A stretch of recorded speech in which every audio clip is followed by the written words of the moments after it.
Well, Rise Up for Heroes is asking everyone in the St. Louis community to come together and stand together and salute the real heroes during COVID-19. The Cardinals and the Blues are coming together also. And joining us now from the Cardinals is Dan Ferre. Dan, great to be with you. Tell me why the Cardinals feel this is an important project for St. Louis. Thanks, Frank. Thanks for having me on.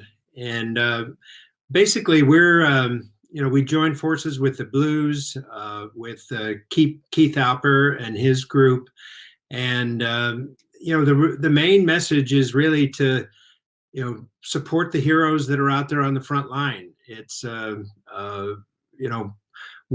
everybody's well aware in this community of how hard people are working.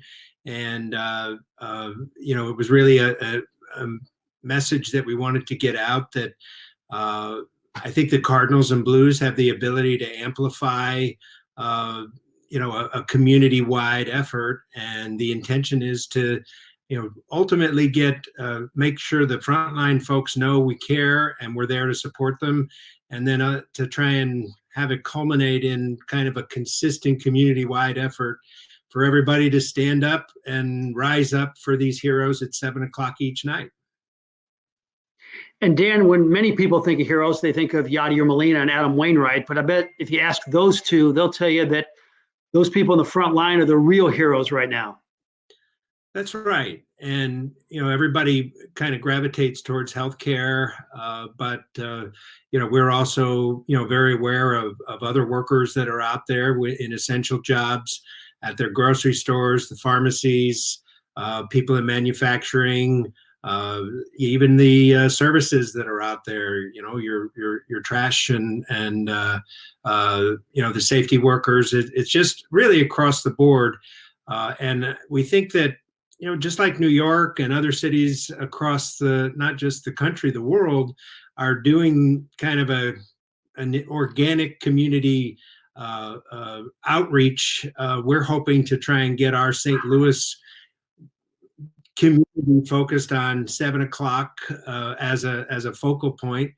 And that's part of why that caravan's going around. It's a mini caravan that's going to go around at a couple different sites, a couple different neighborhoods, and culminate with a 7:00 rally at various sites. Yeah, it's going to be kind of a cool scene around St. Louis, starting at 7:00 this Saturday, maybe every night at 7:00, where people just showing signs of support. And I imagine you're going to be a part of that.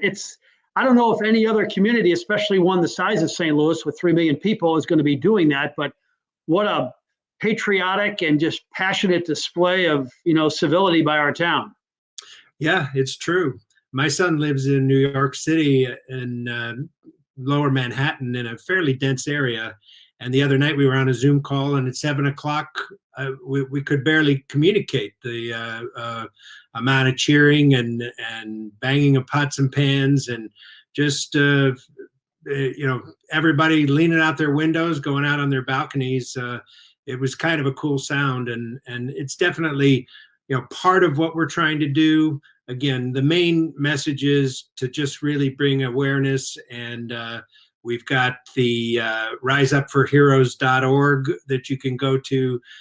We're looking to raise money for the effort for the community fund, and that's really the goal. And again, the Cardinals are proud to be partnered with such a great partnership that we have with the Blues, and to anything that we can do to join together to help bring the community together. That's the goal here.